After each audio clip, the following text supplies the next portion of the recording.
Será que já está no ar?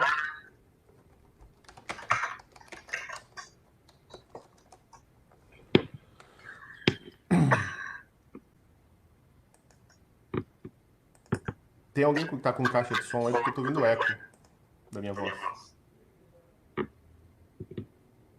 Alguém não está usando fone?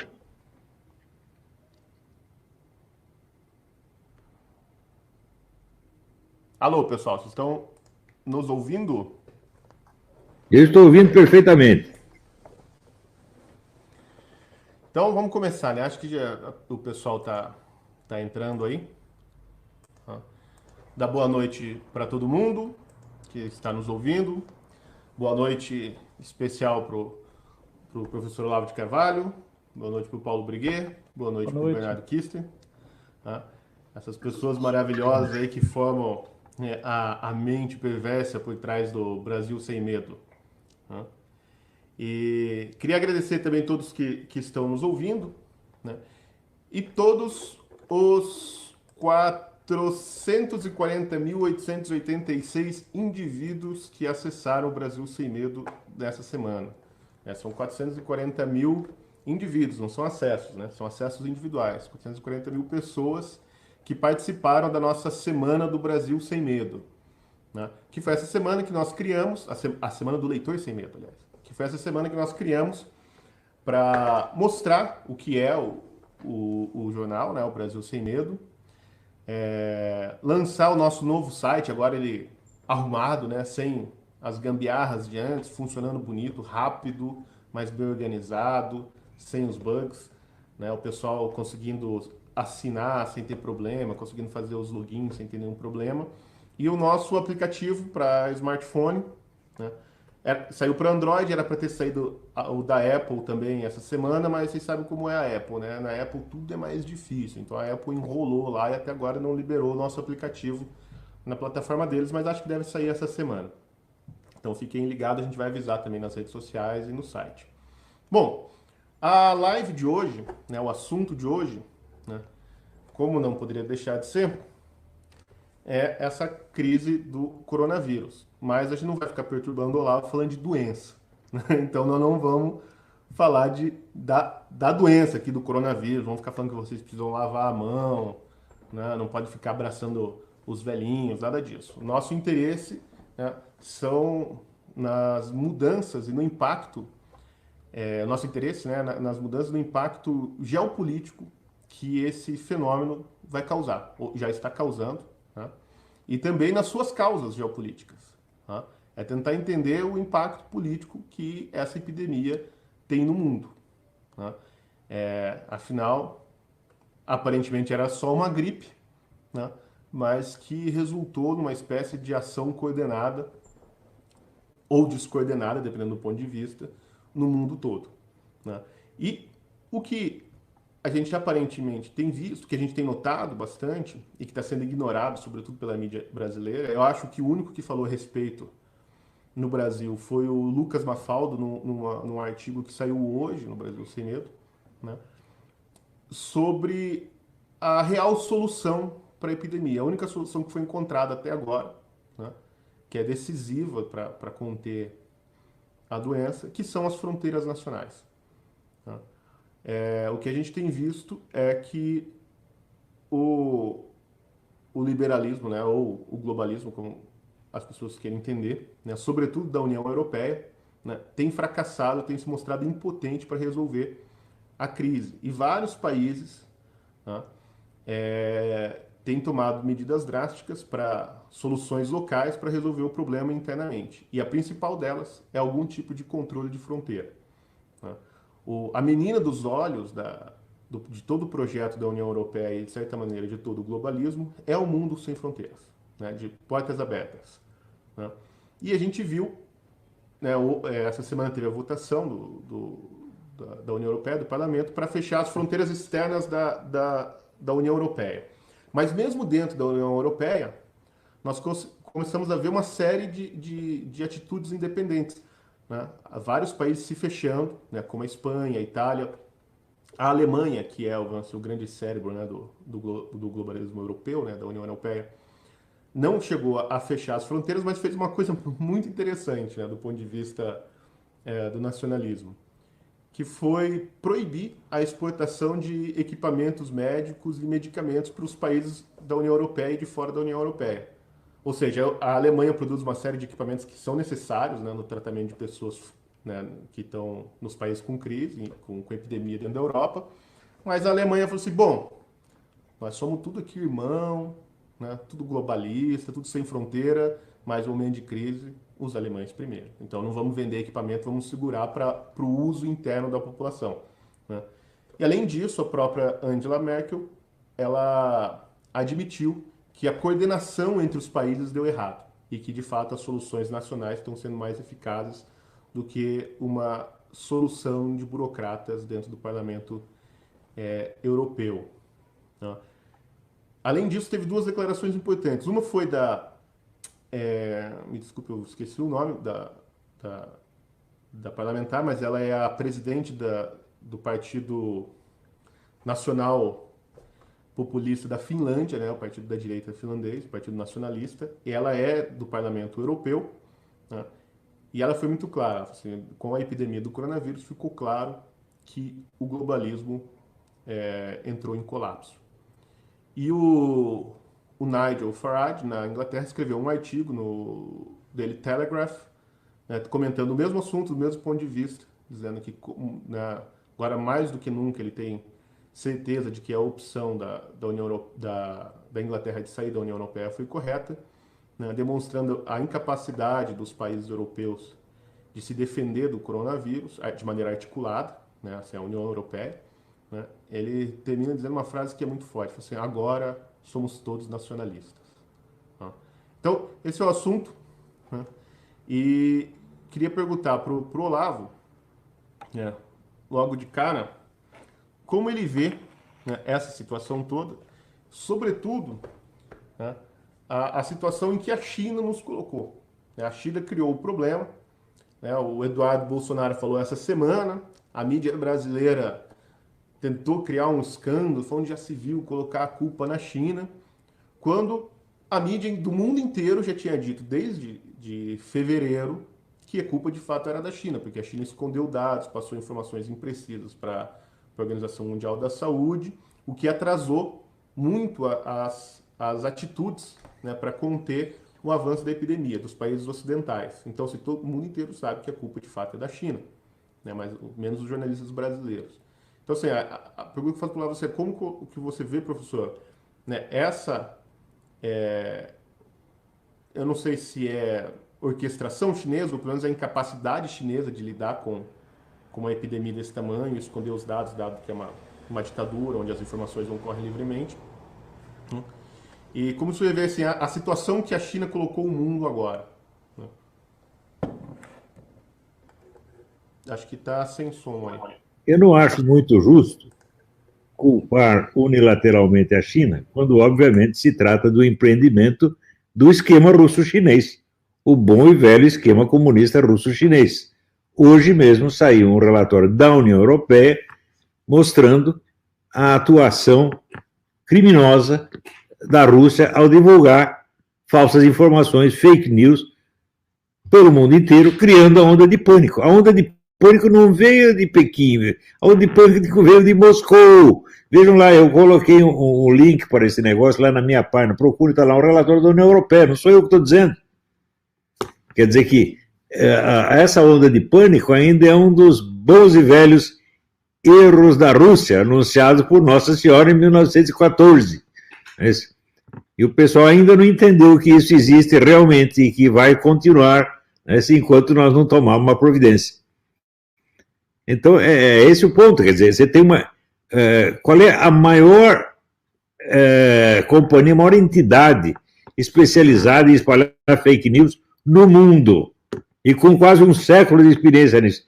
É a boa e velha KGB. Hoje chama-se FSB, mas é a mesma merda de sempre. Né? Ninguém pode competir com eles nesse negócio, nem os chineses. Coitadinho do chinês, o Xi Jinping não pode competir com o Putinho. Não pode, tá certo? Mas, leiam esse negócio, vocês vão entender tudo que está acontecendo. O primeiro ponto importante é o seguinte: o número de mortes, né, dessa suposta epidemia não aumentou em nenhum único caso o número habitual de mortes por gripe no mundo. Nenhum único caso, gente. Né? Então, isso é a mesma coisa que dizer, olha, essa endemia, ela simplesmente não existe. Você não tem, na verdade, você não tem um único caso confirmado de morte por coronavírus, porque para confirmar, você precisaria fazer, vamos dizer, o exame de cada órgão do falecido. Onde fizeram isso? Nunca fizeram nenhum. Então, isso aí é um negócio, vamos dizer, a mais vasta manipulação de opinião pública que já aconteceu na história humana. Parece coisa de ficção científica, mas, né, olha, a experiência de 72 anos de vida me mostra o seguinte, em geral, a verdade é inverossímil. Né? Quer dizer, o que as pessoas esperam que aconteça não acontece. E quando o que acontece é o que elas não esperavam, então elas não acreditam que está acontecendo. Né? Era aquele negócio, imagina quando vinha aqueles caras da Alemanha nazista contar aí na América, não, os caras estão lá matando judeus, ninguém acreditava, porra. Quando começaram a acreditar foi tarde, já tinha matado não sei quantos. É a mesma merda de sempre. Né? Também, veja, os famosos campos de concentração soviéticos. Né? Então, quem divulgou isso aí foi a neta do filósofo judeu Martin Buber, né? Ela lá explicando que tinha campo de concentração, que os caras estão matando do jeito... Ninguém acreditou, teve que ter um processo judicial. Né? É o famoso cara do livro Escolhi a Liberdade, esqueci o nome dele. Né? Ele contou tudo que estava acontecendo lá, ninguém acreditou. Ele meteu um processo, ganhou o processo contra toda a intelectualidade esquerdista. Jean Paul Sartre, aquela putada toda. Né? O dinheiro que ele ganhou com o processo foi pouquinho, mas teve uma vitória moral. Então, levou anos para o pessoal acreditar no que estava acontecendo na União Soviética. Então, no que estava acontecendo na Alemanha nazista. Agora eu estou falando para vocês. O dia que entenderem essa porra vai ser tarde. Essa é a maior onda de mentira da história humana. É isso. O senhor está falando do Viktor Kravchenko, né? Kravchenko, exatamente. Escolhi a liberdade. Então, Olavo, além disso ter essa onda de propaganda e desinformação, e até mesmo contra-informação, né, da Rússia, até o Bernardo fez um vídeo hoje sobre esse assunto, né? Tem uma máquina de propaganda chinesa também em ação. Tá? Claro, evidente. Um dos elementos que a gente pode ver é a Rede Bandeirantes hoje no Brasil, que foi comprada pela China, né? Soltou vídeos fazendo propaganda do Partido Comunista Chinês, né? Colocou vídeos de discursos do Xi Jinping, e tem sido uma das principais emissoras aqui a criticar as atitudes do governo brasileiro, que é um governo nacionalista, com relação à condução do combate a esse negócio do coronavírus. Né? E quando teve aquele comentário do Eduardo Bolsonaro sobre a China, a origem do vírus e a falta de transparência chinesa, o embaixador chinês aqui no Brasil deu um piti, né? Compartilhou lá umas publicações bem mal criadas sobre a família do Bolsonaro, falando que a família Bolsonaro é o grande veneno do Brasil, etc. E a Rede Bandeirantes fez um editorial chamando o Ernesto Araújo de idiota, né, o Eduardo Bolsonaro de imbecil, e ficou defendendo, né, o partido chinês. E o curioso é que boa parte da direita também ficou, né, reclamando que o Eduardo Bolsonaro foi irresponsável, que é um problema diplomático, etc. Então, quer dizer, assim, a propaganda do bloco russo-chinês está a todo vapor, inclusive no Brasil, né? Olha, em primeiro lugar, a coisa mais óbvia é o seguinte: o embaixador que xinga o governando o país onde ele está tem que ser expulso imediatamente. Isso não tem nada a ver com as relações gerais de uma nação com a outra. Não estamos rejeitando a China. É esse seu representante que não serve. Tira esse cara daqui e põe outro melhor. Isso tinha que ser feito na mesma hora, mas acontece o seguinte: o nosso governo já acostumou a levar cuspida e tapa na cara e não reagir. Desde o primeiro momento tem sido assim. Quer dizer, ele foi eleito, tá certo? Mas ele não entende que ser eleito não é ter o poder. Ser eleito é você tem apenas o direito de ter o poder. Mas para ter o poder, efetivamente, você tem que conquistá-lo depois de ter o direito, meu Deus do céu. E conquistá-lo como? Tirando-o das mãos dos inimigos. Como é que se faz isso? Ora, desde o início, eu tenho dito a esse governo, não deixe esse pessoal ficar difamando e caluniando você gratuitamente. Processe um por um. Não arrume brigas com entidades. Ah, vou falar mal da Rede Globo, vou falar mal de não sei... Não, pega os indivíduos, os agentes individuais. Não existe ação de entidades abstratas, porra! A ação requer um agente e o único agente que existe é o ser humano concreto. Então você tem que pegar os indivíduos um por um. E fazendo isso, você dividiria o inimigo. Quando você briga com entidades, você reúne os inimigos. Você faz com que eles se unifiquem, se aliem. E, quer dizer, tá cheio de general lá em cima. Esses caras nunca estudaram nem o livro do Sun Tzu, porra. O que esses caras entendem de arte da guerra? Não entende bosta nenhuma. Essa guerra na selva? Essa guerra na selva é contra lagartixa, macaco prego e tatu bola, porra. Até onde vou ouvir esses caras? Não entendem nada, nem de guerra cultural, nem de guerra de informação, nem de guerra psicológica, nada. E o Bolsonaro está dando ouvido a esses caras. Ora, não é por... O pessoal pensa que eu sou guru do governo. Se eu fosse, nada disso estaria acontecendo. Eu não deixaria acontecer nada disso. Você vê, esse negócio desse movimento comunista e guerra cultural, guerra psicológica, contra comunista e anticomunista, eu estudo esta merda há 50 anos. E não tem um general que tenha humildade de perguntar alguma coisa para mim. Esses caras nem ouviram falar do assunto, ouviram ontem, né? Ouviram a opinião de qualquer bunda mole, né? E segue, e acreditam nessa história de que a China, agora as nossas relações são puramente comerciais. É aquela pergunta do Garrincha, você já avisou o outro time, né? Você já avisou o chinês que você tem que parar com esse seu esquema, esse seu plano de dominação mundial, você tem que comerciar conosco como se fosse um outro país qualquer? Ele explicou para eles.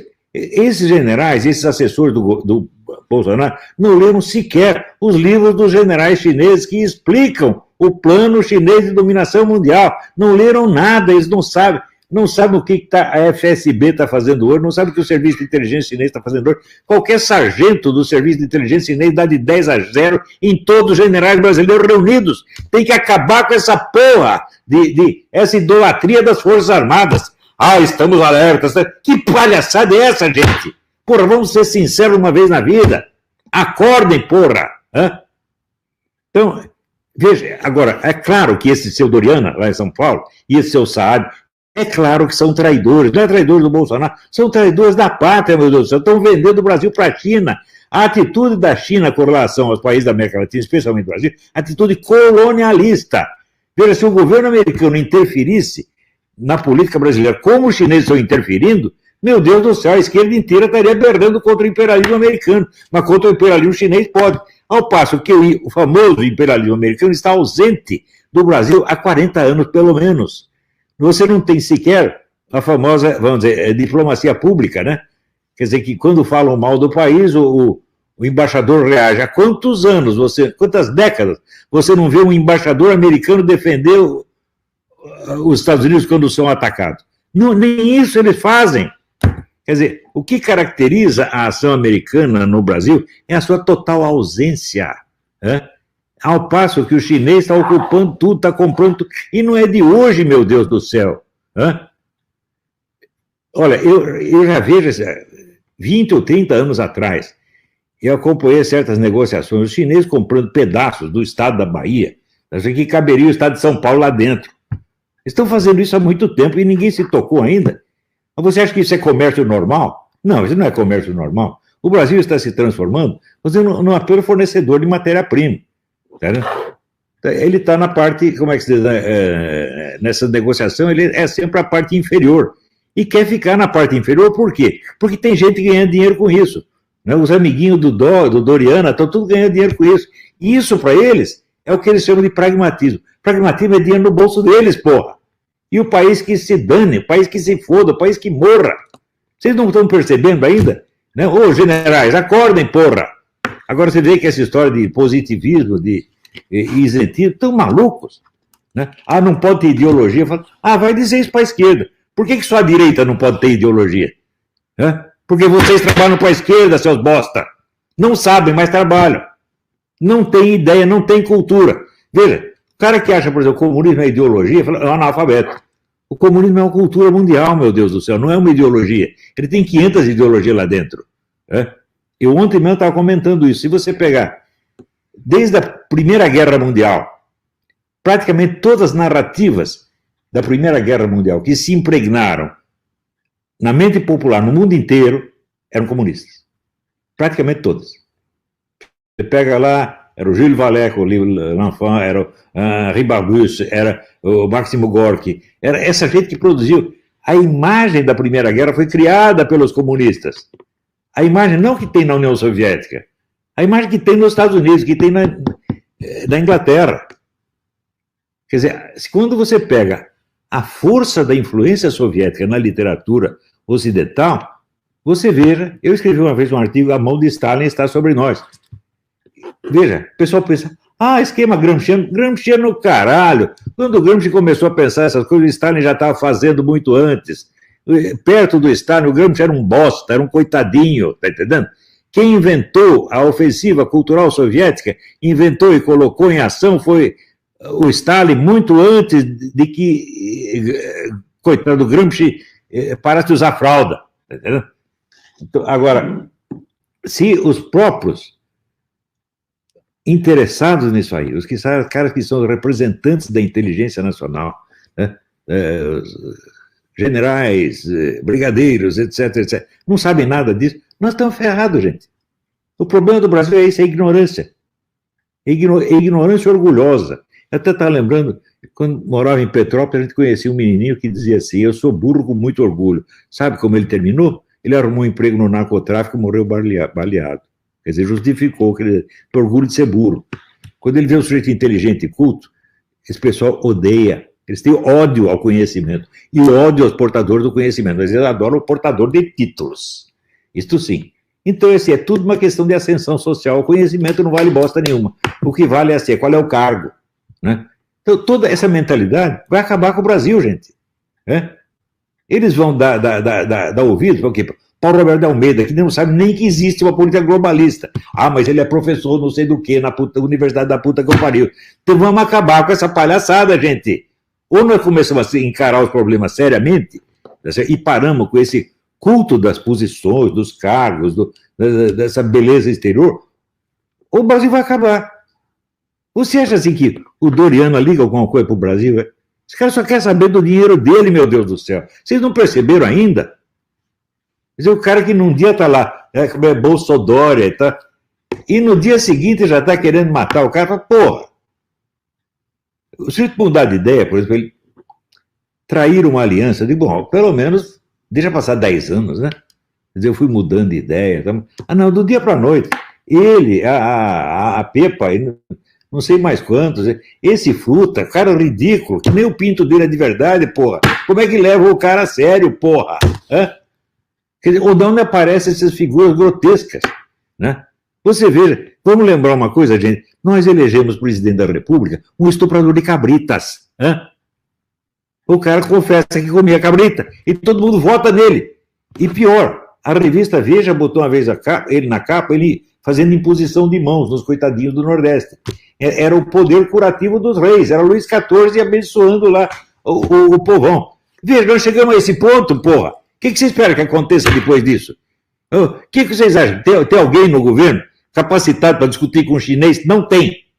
Nós temos que formar o pessoal para fazer isso. Eu estou tentando formar, vamos dizer, um número ínfimo do que, vamos dizer, 1/100º do que precisaria ter no Brasil em matéria de intelectualidade. Vocês mesmos são, como é que se diz? São testemunhas disso. Porque vocês passaram pela formação que eu dou, vocês aprenderam coisa para caralho, estão avançando e crescendo, mas nós somos ainda poucos. Então, é isso, gente. É isso que eu acho. Acho que o Bernardo e o Briguet querem fazer uma pergunta para o senhor, Olavo.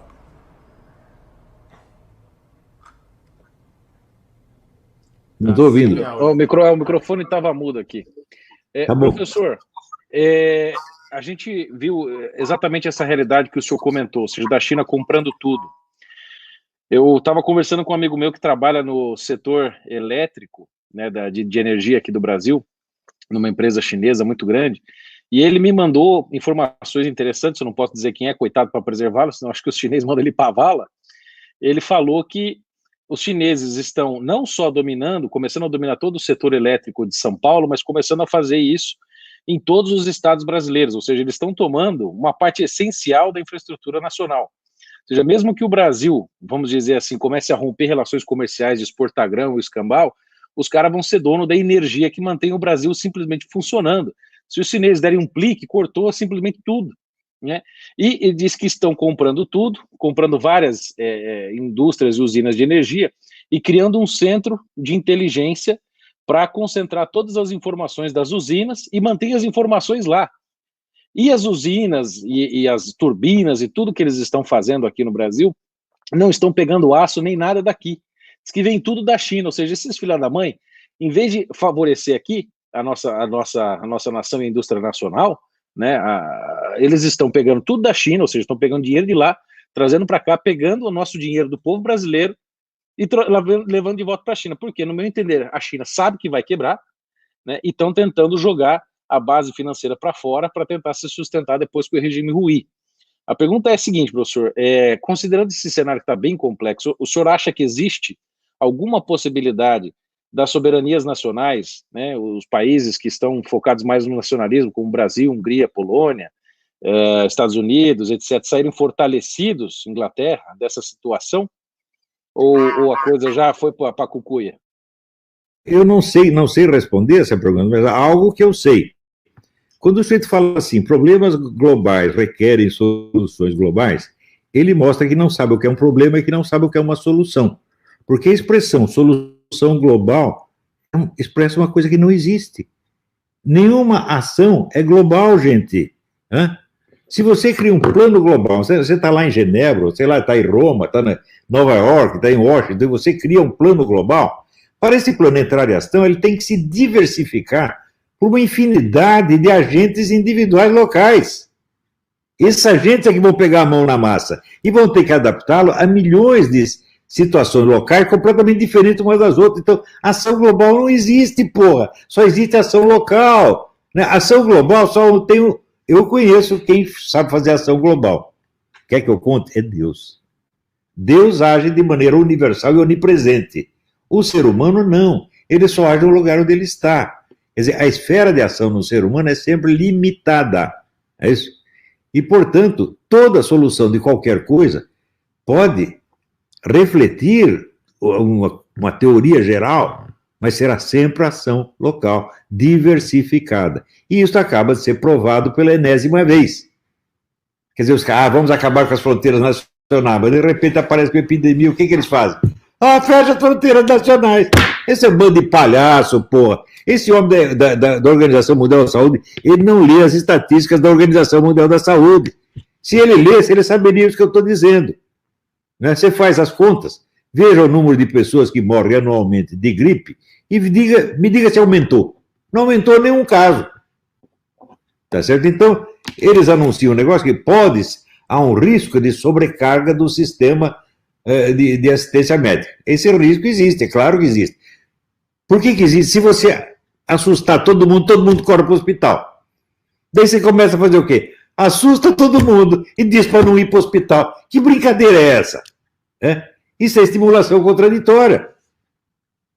Se você espalha a palavra pandemia, então o que é? Já infectou todo mundo. Se não infectou agora, infectar daqui a pouco. Vai ter que todo mundo correr para o hospital.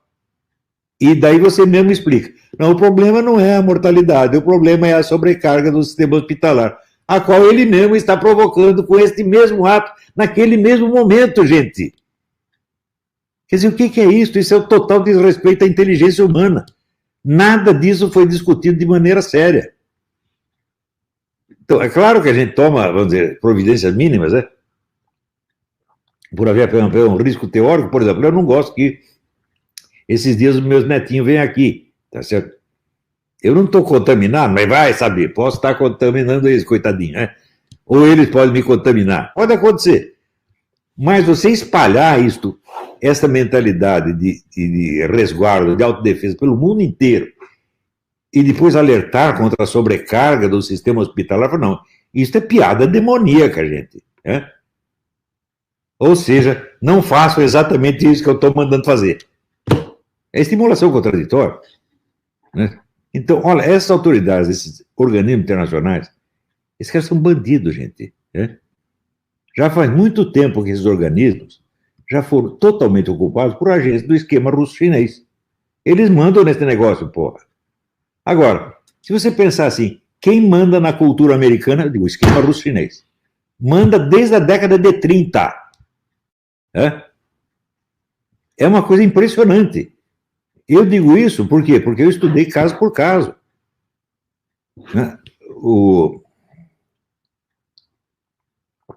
Se você pegasse o número de escritores importantes americanos que foram agentes ou colaboradores da KGB, é um negócio assombroso. Você lê o livro da Diana West, American Betrayal, você vê que falar de infiltração, chamar de infiltração o que houve no governo russo, é eufemismo, não houve infiltração, houve ocupação.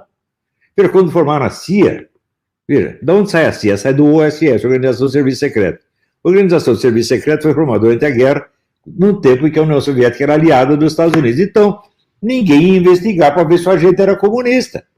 A OSS, então, era um bando de comunistas. E foram esses caras que formaram a CIA. E daí a mitologia jornalística universal faz de conta que houve uma guerra da CIA contra a KGB. Essa guerra nunca existiu, gente. Nunca existiu. Porque a CIA é o... Como é que se diz? É o Estado profundo aí que fica criando problema para o Trump. É isso aí. Então, não se pode confiar na quase totalidade dos serviços secretos do Ocidente. Você pode confiar em agentes individuais que se aposentaram e escreveram livros contando como as coisas funcionam. Aí você fica sabendo. Não é isso? Agora, também tem agentes que são contratados pelo Serviço Secreto Cubano, pela KGB e tal, para contar a história tudo invertida. Mas leiam, por exemplo, o livro da Diana West e vocês verão o que é o imperialismo americano. O imperialismo americano criou a potência da União Soviética. É inteiramente criação americana.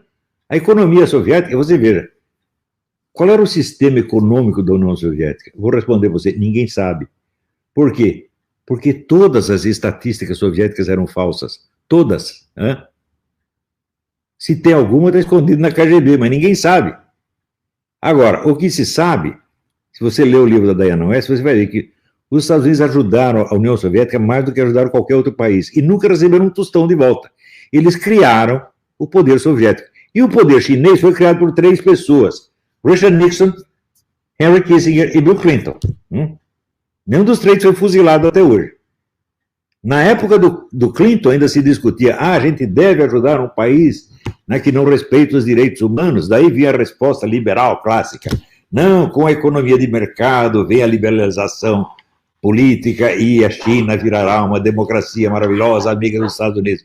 Aconteceu exatamente o contrário. Eu tive discussões feias com o pessoal liberal por causa disso. Vocês são loucos. Vocês estão fortalecendo a ditadura mais assassina, que vai se tornar mais assassina ainda. Essa história de que a economia de mercado traz a liberdade, o que é isso?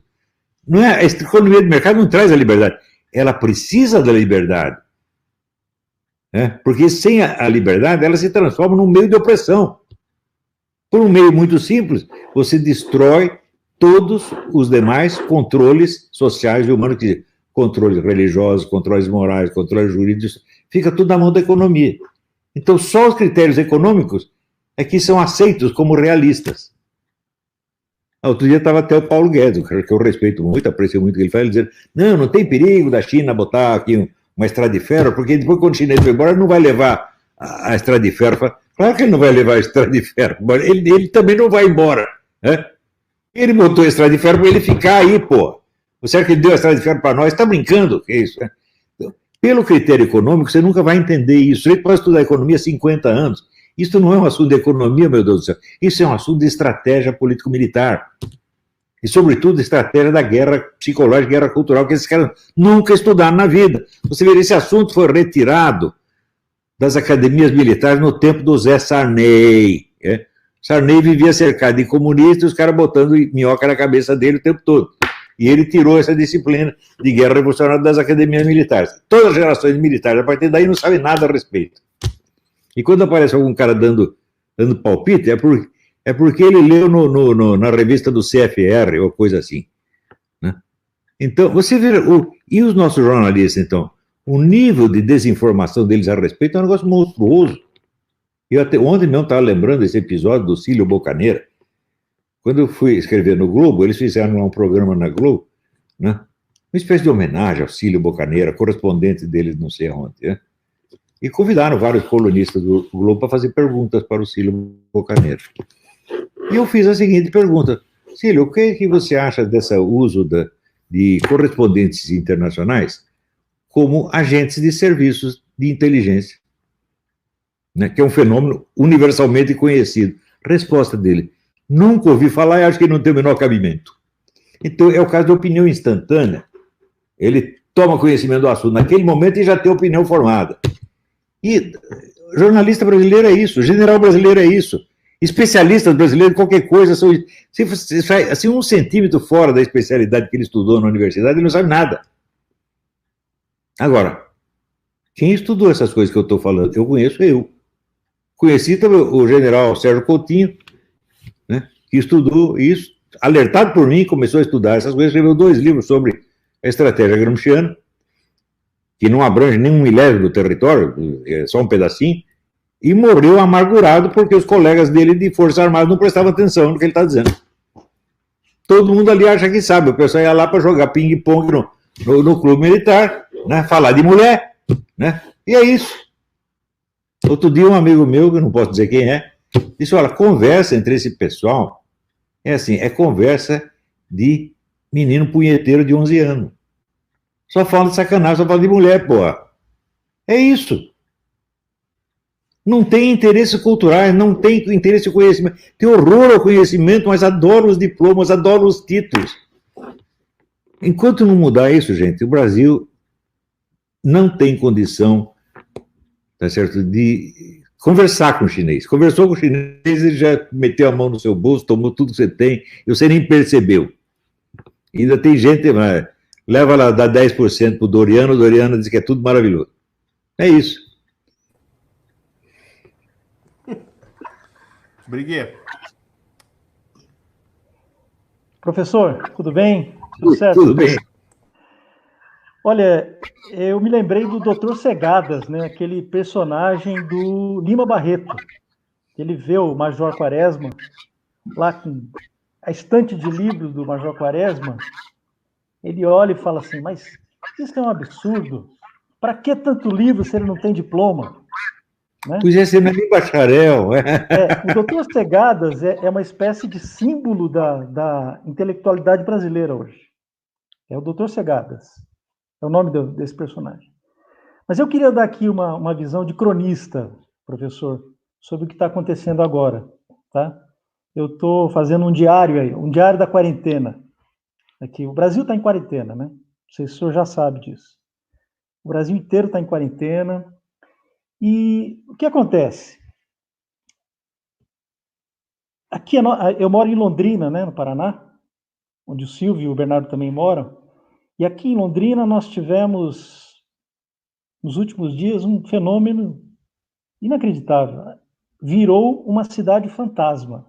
Uma cidade de 600 mil habitantes virou uma cidade fantasma. Ninguém sai na rua. É isso. Londrina está assim, mas o país inteiro está assim. Eu vi imagens hoje de Brasília, de Curitiba, outras cidades que estão assim, desertas, vazias. Quer dizer, imagine-se o impacto psicológico disso, né, sobre as pessoas. Isso é um impacto terrível que está sendo lançado sobre as pessoas. Está todo mundo assim, todo mundo com medo. A verdade é que nós estamos num clima de medo aqui. As igrejas também foram fechadas. As igrejas não estão abertas, igrejas católicas, evangélicas, não tem. Todas as escolas, aqui o comércio também. Então é uma situação atípica, assim. O pessoal tem aquela visão, não, o fim do mundo vai ser uma coisa épica, não, é o cara de pijama dentro de casa. Essa é a situação que nós estamos vivendo hoje. Aí tem até aquela piadinha, porque o senhor sabe que os bandidólatras aí dos meios jurídicos aproveitaram essa situação toda para soltar os presos. Para soltar os presos. Quer dizer, a piada agora é a seguinte: se você sair na rua, você vai ser preso. Mas se você for preso, você vai ser solto. E assim, indefinidamente, até o fim do mundo, né? O que eu queria fazer é o seguinte: eu me lembrei quando nós criamos o Brasil Sem Medo, o jornal, que começou a funcionar agora em dezembro, né? Eu me lembrei de uma historinha do Carlos Lacerda. Carlos Lacerda foi uma grande vítima desses militares, que o senhor citou aí, os tecnocratas, né? Porque o que os militares fizeram? Eles acabaram com as lideranças conservadoras que havia no país. E o Carlos Lacerda foi uma dessas vítimas. Um grande jornalista, grande político, grande escritor, que foi banido, né? Praticamente banido. Ele viveu uma situação de exílio interno, eu diria, o Carlos Lacerda. Ele dizia o seguinte, que no jornalismo tem as 6 perguntas do lead. O que, quem, como, quando, onde e por quê. Mas ele dizia que a mais importante não é nenhuma dessas 6. É a 7ª pergunta. E daí? E daí? Então, é essa pergunta que eu faço ao senhor agora. Nós estamos aqui, nós estamos em quarentena, o país está parado. Provavelmente o crescimento econômico desse ano foi para as cucuias, como disse o Bernardo. Né?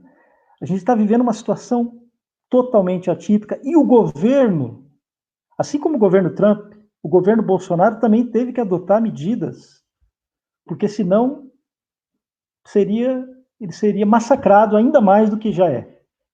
Então, teve que adotar medidas. Eu pergunto, o que fazer diante dessa situação? Qual o próximo passo que nós, apoiadores do governo, nós que tentamos ainda entender alguma coisa sobre a realidade brasileira, né? O que a direita brasileira, o que os conservadores brasileiros devem fazer a partir de agora? Olha, Quais as medidas imediatas que nós devemos buscar? agora eu vou confessar um negócio. Eu também já não sei mais. Eu sabia o que fazer. E até dei algumas sugestões. E eu expliquei.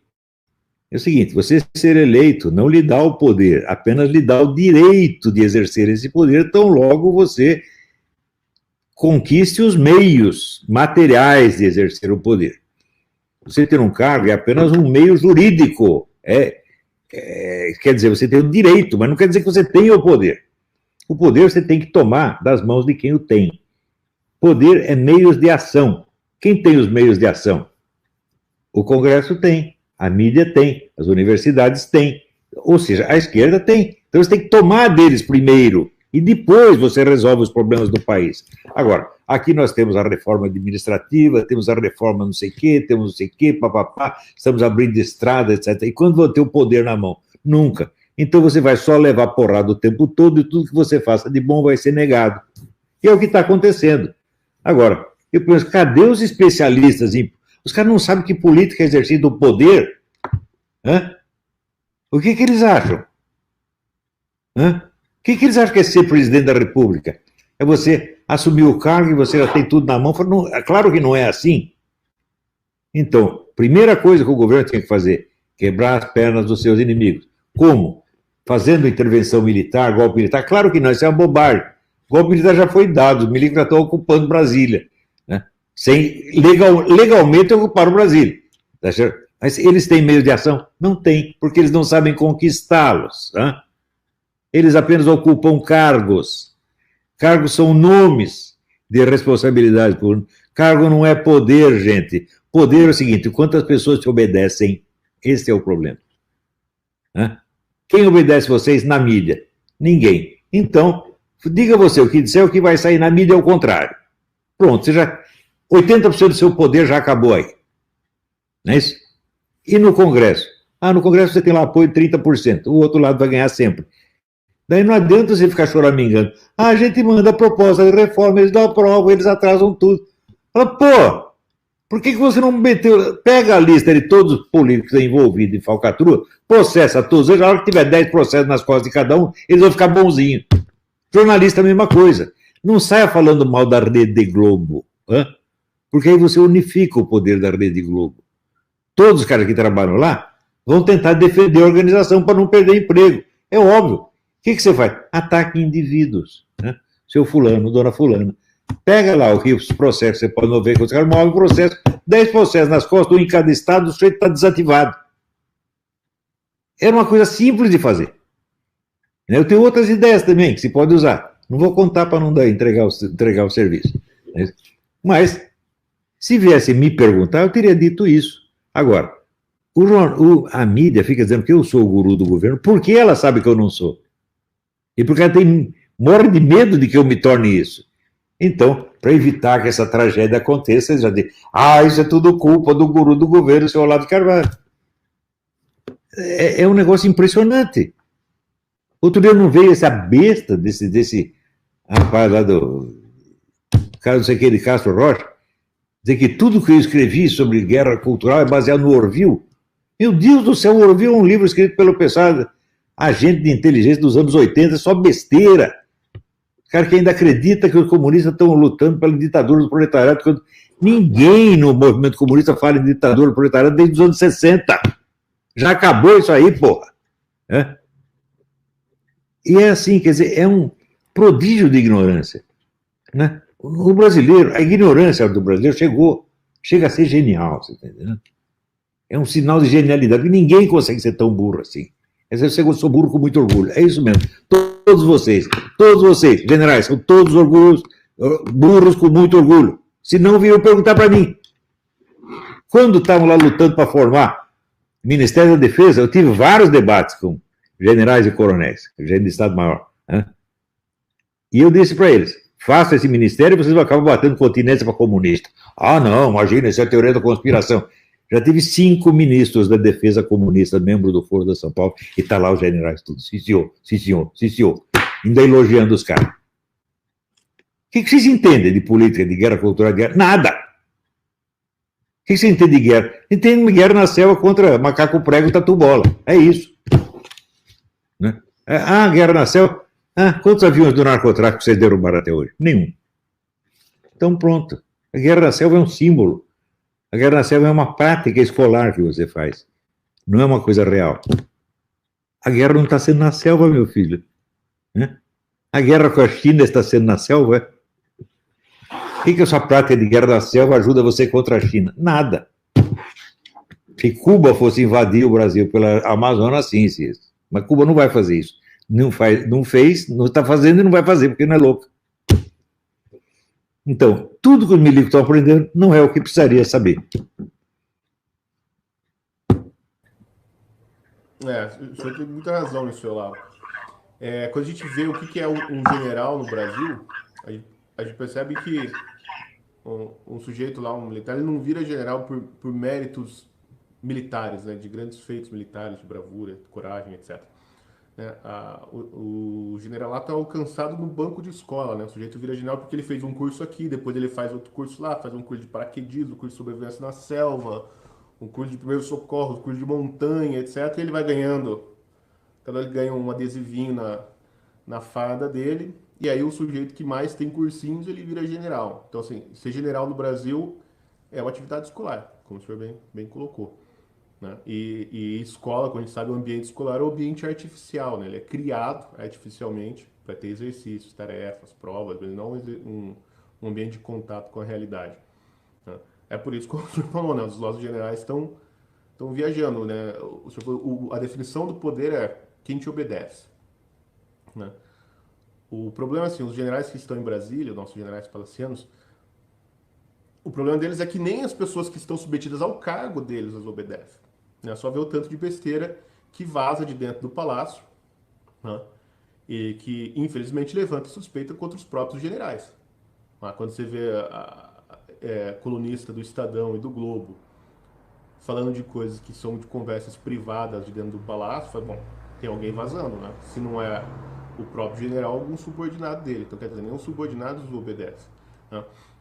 Os únicos que, vamos dizer assim, que obedecem, né, ou que atendem ao chamado da presidência da República, é o povo na rua, né, a população brasileira, dos quais os generais querem afastar o presidente de qualquer maneira, né? Todo chamado, toda tentativa de comunicação com o povo, os generais acham que isso é insubordinação, isso é a desordem, o país tem que ser herdeiro, então, né, é atentar contra as Então tem que trocar de instituições, povo, né? Pois Né, é. general? O povo não tem que trocar de povo. Deixa só você do lugar. Um monte de general não precisa de povo. Então, assim, a única força de fato que o presidente tem não pode ser usada. Então, assim, isso é castrar o homem, no final das contas. Claro, o único apoio real do povo é o apoio do povo. O único apoio real que o presidente tem é o apoio do povo. Mas qual meio de ação o povo tem? O povo só pode gritar na rua. Gritar na rua é reivindicar. Reivindicar é o que? É pedir. Pedir. Agora, a autoridade do povo, quem tem que impor a autoridade do povo, que é o que está na Constituição, são as Forças Armadas. As Forças Armadas defendem o povo? Não. Ela defende o que elas chamam as instituições. As instituições, o que é? O nhonho. A nhonhocracia. É isso. Eles têm um respeito fetichista pelo formalismo democrático, que não é a substância do processo democrático. Quem substância? Democracia, o que é? O governo do povo. E os representantes do povo são eleitos para obedecer ao povo, fazer o que o povo quer. Agora, lhe aparece meia dúzia de deputados que quer se opor à maioria do povo. Veja, e fazem isso com uma cara de pau. Eles se sentem ofendidos quando o povo os contraria. O povo está contra a democracia. Que é isso, porra? Hã? O Brasil, há muito tempo não tem uma democracia. Durante o período militar, é claro que não tem a democracia, e no período que vem em seguida, acontece aquele fenômeno que um povo maciçamente conservador, 60% ou 70% conservador, não tem um partido conservador, não tem um jornal conservador, não tem uma universidade conservadora, ou seja, a opinião majoritária está proibida.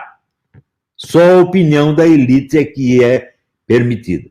Isso é democracia? Democracia o caralho. Hein? Quem chama isso de democracia é um mentiroso, um canalha que merece levar um pé na bunda. Seja ele deputado, senador, general, bispo ou papa. Hein?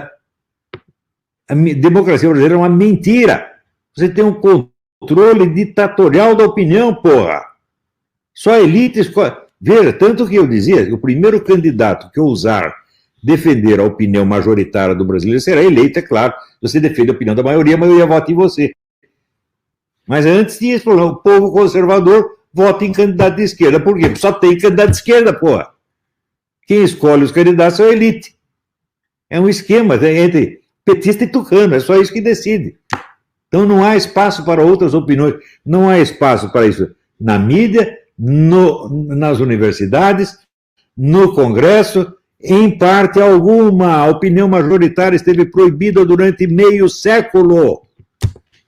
E se você reclama contra isso, você que é o ditador, eu que sou ditador, porque eu quero que a opinião do povo seja respeitada, eu que sou antidemocrático, que isso está tudo invertido, porra. Né? Conversa de louco. Uma vez, a democracia é o controle popular das instituições. Né? E no Brasil, desde a Constituição de 88, nós temos o controle institucional do povo. Né? É a inversão completa. Mas, Olavo, tem uma pergunta aqui, que é o seguinte, que eu acho que, para voltar para o assunto do coronavírus e de como isso tem uma certa desempenha um papel no jogo entre as várias tendências, né, as três tendências, esquemas globalistas que o senhor apresentou lá no debate com o Alexander Dugin. Né?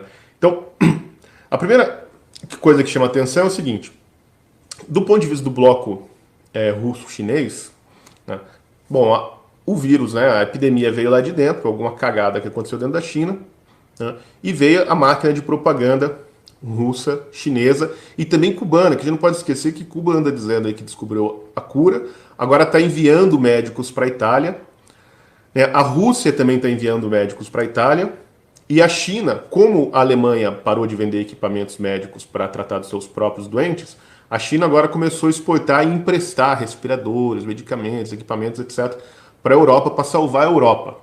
Né? E hoje o discurso da China, né, hoje mesmo, no dia de hoje, é que assim, não, agora a gente até tem uns casos novos de coronavírus, mas é do pessoal que está vindo da Europa, a gente já tinha se livrado e agora os europeus e o Ocidente estão trazendo o vírus de novo para nós. Né? Então, assim, o discurso do bloco comunista já está armado de que eles são, de fato, os salvadores da pátria, como o senhor colocou, né? Desde da Primeira Guerra Mundial, né? Os comunistas, o movimento revolucionário tomou a frente da narrativa e eles que contam a nossa história. E agora parece que eles estão recontando novamente, né? Apresentando que, né, no final das contas, o bloco russo-soviético, russo-chinês é a solução dos problemas do Ocidente, da incapacidade de ação do Ocidente, né, junto com Cuba. Né? Bom, mas a pergunta que fizeram é o seguinte: a denúncia de que a máquina de propaganda russa está em ação veio de outro bloco de poder, que são os globalistas, veio de dentro da União Europeia. Né? Afinal dos contos, o relatório foi feito pelo Serviço de Informação e Inteligência da União Europeia. Né? Então, em que medida assim, essa acusação também ela é uma ação de desinformação ou contra-informação para tentar desestabilizar as ações da Rússia? Por quê? Eu faço essa pergunta porque me parece que há uma ambiguidade nas ações da Rússia e da China, né, com relação à Europa, que ela, para embora eles sejam comunistas, né, e revolucionários, as ações da Rússia em desbancar as instituições globalistas, como, por exemplo, a Organização Nacional da Saúde, o Parlamento Europeu, né, fortalece os movimentos nacionalistas, que, a princípio, são anticomunistas, mas não são anti-Putin ou anti-Rússia. Né, são até pró-Rússia, né, como na França, né, os movimentos nacionalistas. Então tem essa ambiguidade. Né, parece que a ação da Rússia está desfavorecendo o bloco globalista, mas favorece o que aparentemente são os seus inimigos mais aguerridos, que são os movimentos nacionais e a direita. Como que o senhor lê isso? Porque, de fato, parece ser meio confuso, né? Aliás, como todas as estratégias do mundo russo e do mundo comunista. Bom, olha, Hegel já definia a dialética como espírito de contradição sistematizado. Então, a essência da dialética é você jogar com, pelo menos, duas correntes de ideias opostas. E todo o esquema russo-chinês, desde o início, jogou com contradições. Isso quer dizer que, por exemplo, se você pegar pega qualquer programa de qualquer coisa, movimento gay, o pessoal comunista é a favor ou contra? É a favor e contra ao mesmo tempo, meu Deus do céu.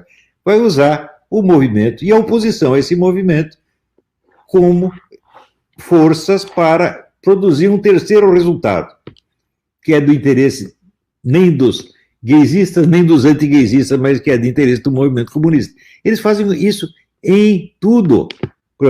São globalistas ou nacionalistas? Ora, meu Deus do céu. Desde o início você vê, né, a presença desses dois elementos na estratégia comunista.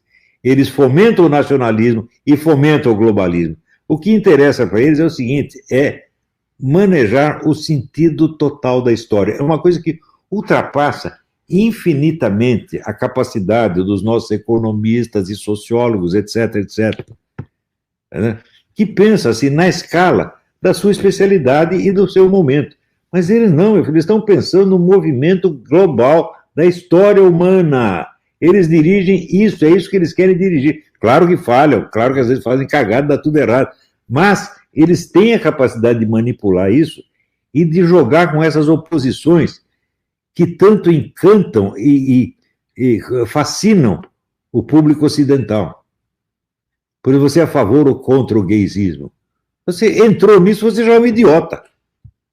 Porque esta oposição foi criada justamente para manipular vocês, porra. Então, eles tiram proveito do gaysismo no Ocidente para debilitar a cultura cristã. e usam do anti-gaysismo na Ásia e na África, né, para ganhar os corações dos conservadores lá. Eles fazem isto. Por que você acha que eles apoiam no movimento gaysista em Nova York e apoiam os matadores de gays no mundo islâmico? Ora, pô, eles sabem o que estão fazendo. Quer dizer que eles não são nem gaysistas nem contra, eles usam os dois lados. Porra, tem gente cuja impossibilidade de pensar dialeticamente é visceral. Não consegue pensar duas correntes de ideias ao mesmo tempo. Não conseguem. Por quê? Porque foram treinados na lógica formal, matemática. Não são treinados no estudo do elemento dramático. Qualquer drama, você tem pelo menos duas forças opostas. Senão, não tem drama, pô. Se tem um personagem sozinho, ele não tem sequer uma dúvida na cabeça, vai ter história do quê? Então, o raciocínio, vamos dizer, eles estão seguindo o negócio do Parmênides, o que é, o que não é, não é. Em parte é assim. Mas esquece o Heráclito, né? Tudo é e não é ao mesmo tempo, né? O que também é verdade. Então, se você segue, vamos dizer, se ele tem a formação matemática, ele acha que ele é muito científico, ele vê a vida por causa. Mas acontece que na esfera humana as coisas não funcionam assim. O cérebro humano só pensa por contradições, meu Deus do céu. Então, eu vejo a falta de treino dialético e dramático nas mentes desses governantes e técnicos e ministros e engenheiros. É um negócio aterrador, aterrador. Eles não entendem que podem ser atacados por dois lados opostos ao mesmo tempo, visando um terceiro objetivo que não tem nada a ver com um dos dois, que é o princípio elementar da dialética, né? A tese e a antítese para gerar uma síntese. Quer dizer, você precisa de uma contraposição de forças para produzir um terceiro resultado que não é nenhum nem outro. Ora, pega, generais, faça um desafio a vocês. Eu dou um livro de Hegel para vocês, vocês não conseguem ler, porra. Não conseguem ler, simplesmente. Então acabou, porra. Agora, vocês estão discutindo com gente que foi treinada disso desde a infância. Pessoas que receberam a formação no antigo Partido Comunista, leram Hegel, depois que leram Karl Marx e tal, estão muito bem habilitados a lidar com isso, eles são muito mais inteligentes que vocês. Além disso, o chinês tem o seguinte, o chinês, para ele começar a fazer lição de casa, ele precisa ter decorado 5.000 caracteres. E esses 5.000 caracteres são ensinados pelo método, sabe, do chinelo. Se não aprendeu, apanha. Então eles aprendem. É por isso que os chineses, onde quer que eles vão, eles são sempre os melhores alunos. Eles são forçados a ser inteligentes e viram inteligente. Agora, no Brasil, não. Qual é a sua lição de casa? Esse fim de semana eu vou fumar uma maconhinha. No fim de semana que vem, eu vou dar um pouco de cu. É assim que os caras estão fazendo, porra. Você veja, por exemplo, esse dia eu estava voltando a ler o livro do Zé Guilherme Melchior, Saudades do Carnaval, que é um livro sobre os ideais educacionais que dominaram o Ocidente ao longo dos tempos e que foram sendo, evidentemente, trocados. Agora, veja, o problema do ideal educacional no Brasil não é sequer colocado. Qual é o ideal educacional que governa a literatura, a educação brasileira? Que tipo de ser humano a educação brasileira quer criar? Quer criar um drogado, né? Comedor ou doador de cu. É isso. Nada mais do que isso, porra. E onde você acha que você vai chegar com isso? Você acha que é isso que eles ensinam na China? Vocês acham que a educação que vocês estão dando para os jovens brasileiros é o que o chinês dá para os jovens chineses lá? Você acha que o chinês é louco? Loucos são vocês, porra. Então é isso. É isso, Olavo. A gente está chegando no fim aqui, já está 1h05. Na nossa live era para ter 1 minuto, ou 1 hora, aliás. E, bom, eu queria agradecer o seu tempo, tá? Sei que será muito requisitado. Agradecer aos nossos ouvintes que ficaram aí com a gente até agora. Agradecer aos leitores do Brasil Sem Medo, aos assinantes. E dizer que essa semana, hoje está acabando a nossa primeira semana do Leitor Sem Medo. E a gente tem uma uma notícia para dar, uma promoção que vai entrar no ar, né, Bernardo? Exatamente. Como eu sou o árabe, né, de origem árabe aqui nesse meio, né, deixaram para fazer o merchan comigo, né? E como o gordinho é simpático, né? Então deixa eu falar aqui. Só não vai falar que é um negócio da China, hein? Não é um negócio da China. É melhor, viu? É melhor. Seguinte, pessoal, vocês que assistiram a live, nesse nível de conteúdo que estão sendo produzidas as matérias e as análises do Brasil Sem Medo. A gente, obviamente, lá no jornal, que é fechado só para assinantes, vocês tiveram bastante acesso a conteúdos durante esta semana, porque a gente abriu o site para não assinantes para que as pessoas que não participam como membros do site pudessem conhecer o conteúdo, que é da primeira qualidade, não é brincadeira. A gente está com um time muito, muito bom sob o guarda-chuva aí do professor Olavo, né, que nós temos que agradecê-lo, que ele que está capitaneando o nosso jornal como presidente. O Briguet, ele, aliás, que está aqui do meu lado, ele é o nosso editor-chefe, e o Silvio, que está aqui em cima, é o nosso diretor executivo do jornal, e eu sou o diretor de opinião. Né? Então, o que a gente quer anunciar para vocês é o seguinte, que até dia 5 de abril, no jornal, a gente vai estar com uma super promoção para você poder virar assinante do Brasil Sem Medo, porque a partir de amanhã, dia 23 de março, o jornal vai ser fechado de novo apenas para assinantes. Então, a promoção vai ser R$290, que é um valor menor do que o valor mensal, que vai ser assinatura anual. E você vai pagar isso aqui só daqui 30 dias. Então, você não vai precisar pagar agora no cartão de crédito. Então, tem um link no chat que está rolando, vocês podem ver quem está assistindo a live agora, e você clica nesse link, pode fazer a sua assinatura do jornal e pagar R$290 por ano, que é um descontão que a gente está dando de presente para vocês até o dia 5 de abril, para ter acesso a informações com a qualidade que vocês viram aqui nessa live. O time está muito bom, a gente tem vários colunistas, e também tem as matérias diárias comentando a política baixa e pútrida brasileira, e também os assuntos mais elevados, com alguns artigos muito bem produzidos, como, por exemplo, o do motorista do Uber, ou o próprio Fábio Gonçalves, tem o Nando também, a equipe com a Yasmin, está muito boa, e vocês que gozaram e gostaram bastante das matérias nesta semana, vão poder, depois de amanhã, se assinarem o jornal, continuar acompanhando tudo nas nossas redes sociais também, no Facebook, no Twitter, no Instagram. A gente está em todas essas plataformas, tá bom? Então, Silvio, tem mais alguma informação interessante para nós? Só lembrando que assinando amanhã, você só paga dia 5 de abril. Então você tem 30 dias aí, né, de gratuidade, vamos dizer assim. Não. É até 5 de abril que é a promoção, não é? Não, a promoção é até quando? Que dia que a gente tá? A gente tá no final de março já, né? É isso aí. Você assina até dia 5 de abril e você só paga daqui 30 dias. Eu tô confuso. Exatamente, pelo amor de Deus. Por isso que deixaram para eu fazer, né? Então, tá vendo? Eu sou péssimo pra fazer negócio. Vai lá, Silvião, toca o barco. Briguet, seu recado aí e depois o Olavo. Não tô ouvindo. Opa. Liga o microfone aí. Opa, tá ligado. Queria agradecer muito ao professor Olavo por ter compartilhado esse tempo com a gente e dizer que, olha, no Brasil essa experiência do Brasil Sem Medo tem sido muito boa, muito boa. A gente até tem um escritor agora na nossa equipe, né, que é o Fábio Gonçalves, que vai lançar o livro dele agora. Já é um escritor. Então, para você ter uma ideia, professor Olavo, um dos nossos repórteres já é um escritor premiado, que é o Fábio Gonçalves. Olha só. É romancista, né? Pois é, porque tem coisas que a linguagem jornalística é incapaz de dar conta, é incapaz de expressar adequadamente. Então, nós precisamos usar a língua literária, muitas vezes, para expressar determinadas... Como, por exemplo, isso que está acontecendo agora no Brasil.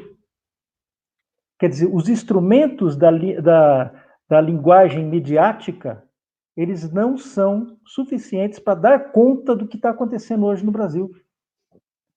E no Brasil Sem Medo nós temos essa possibilidade. Né? Nossa equipe é muito boa, é um pessoal que domina a língua portuguesa, e que tem amor pelo Brasil. Isso é muito importante. Queria agradecer, então, ao Olavo, ao Silvio, ao Bernardo, e vamos em frente. Uma das nossas preocupações, quando eu decidi montar o jornal, né, o que as pessoas não sabem é o seguinte, que a gente conversa sobre esse negócio de jornal desde 2016, né? Mas a gente não tinha meios de montar e tal. Aí de tanto ouvir o Olavo desesperado, falar, porra, tem que ter um jornal conservador, tem que ter um jornal conservador, ninguém faz. A gente falou, bom, vamos fazer do jeito que dá, né? Vamos começar pelo menos. Tá? Mas uma das nossas preocupações não é só, óbvio, a gente tem preocupação com a informação, a gente tem preocupação em dar a informação essencial, né? A gente não quer bombardear o leitor com um monte de notícia besta, né? Com fofoca, etc. Assim, a gente quer dar o que o cara realmente precisa ler para ficar informado, pelo menos sobre o Brasil, né? Mas uma das nossas preocupações básicas, acho que orienta, sobretudo porque somos todos alunos do Olavo, né? Então acho que isso é uma preocupação de quase todos os alunos do Seminário de Filosofia e dos alunos do professor Olavo, podemos dizer assim que é reestabelecer a linguagem pública brasileira, que foi destruída pela mídia. A mídia tradicional, né, acabou com a linguagem. Não é assim que acabou com o português, que eles escrevem errado. Não, assim, a língua que as pessoas leem todos os dias, né, a língua da imprensa, né, ela não se refere a mais nada. Ela não tem mais um referente na realidade, né? Então, se os formadores de opinião não falam mais de coisas reais, né, e falam, sobretudo, de medo, né, de estados emocionais, né, do opinador, etc., né, como que você vai criar um debate sobre o país? Como que a gente vai discutir, como o Olavo falou, né, qual é o ideal de ser humano que a educação brasileira quer formar? Né? Qual é o futuro de país que queremos ter? Qual é o nosso projeto nacional? Né? É impossível discutir isso com essa linguagem porca da imprensa brasileira. Né? Não é que isso é uma linguagem desleixada. É uma linguagem, como diz os franceses, né, é a língua de pau. É uma linguagem que ela não diz mais nada, ela é feita de clichês. Né? E quando você vê as pessoas discutindo na mídia, você fala, meu Deus do céu, elas estão falando do quê? Né? Qual é a experiência real do que essas pessoas estão falando? Né? Ô, Silvio, que ninguém se reconhece. Isso aí parece muito aquela mulher lá que a gente viu hoje aí, né? Da CNN falando assim, olha, tem 62 casos no Rio de Janeiro e as pessoas estão muito maus, mas tem muito mal no hospital. Mas tem um caso que o cara estava muito mal e aí ele veio a falecer. Mas daí agora ele deu uma melhorada e está entubado. É verdade. O cara ressuscitou. Ele morreu, mas agora ele tá um pouco melhor, já tá entubado, tá respondendo ao tratamento. São os milagres da medicina brasileira, né, e da mídia. A CNN já chegou fazendo milagre.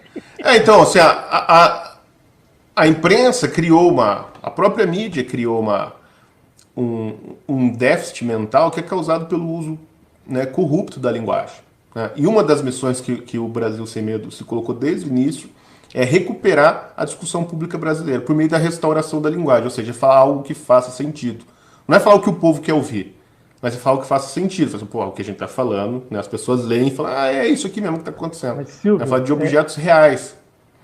A nossa próxima missão, você sabe qual é? Sabe qual é a nossa próxima missão? Qual é? Encontrar a fronteira do Brasil com o Chile. Bom, tem essa também. Vou colocar toda a nossa equipe de reportagem atrás disso. Eu preciso encontrar, cara. É um desafio para essa semana. Então, foi por isso, por exemplo, que a gente criou a coluna do motorista do Uber, né? O motorista do Uber virou um personagem famoso aqui, né?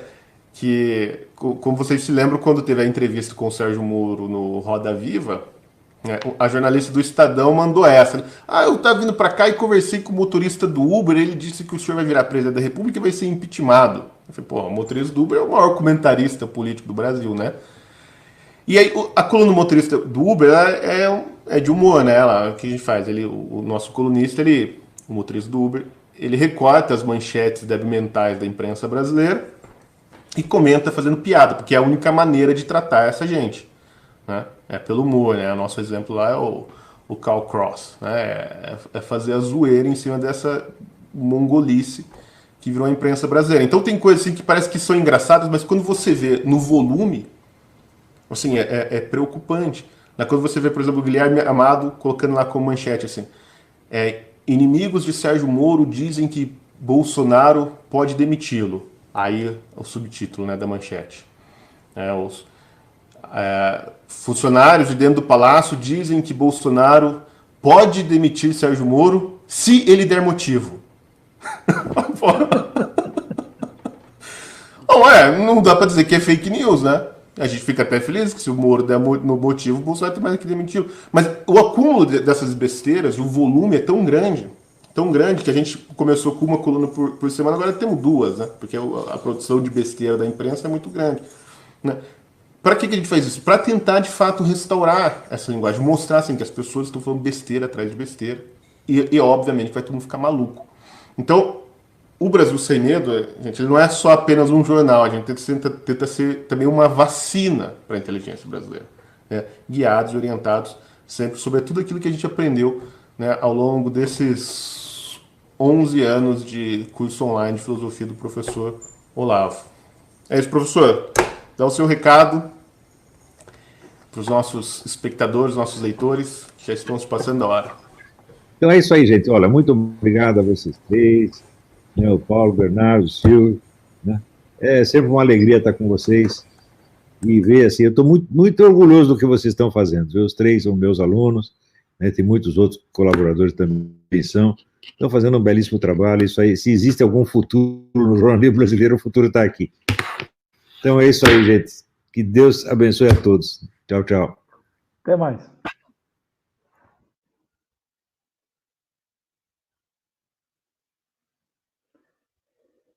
É isso então, pessoal.